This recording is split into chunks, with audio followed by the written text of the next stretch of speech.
আমি কচু শাক রান্না করব, তো এখানে আমি অল্প পরিমাণ পানি দিয়ে দিব, কারণ কচু শাক পানি টানতে চায় না। তো অল্প পরিমাণ পানি দিয়ে একটা পেঁয়াজ দিয়ে দিয়েছি, আর দিয়ে দিয়েছি এখানে 2টা রসুনের কোয়া।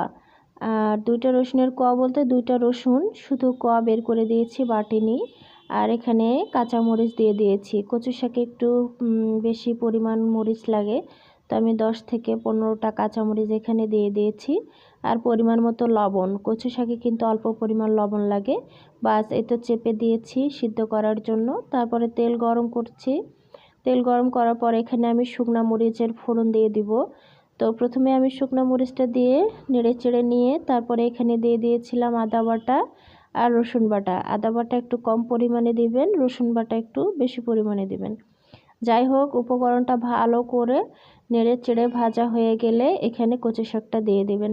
তো কচু শাকটা এভাবে ভালো করে নেড়ে চেড়ে নেবেন, যাতে মশলাটা তেলটা সব কিছু মিক্সড হয়ে যায় সুন্দর করে। বাস এভাবেই আমি কচু শাক রান্না করি।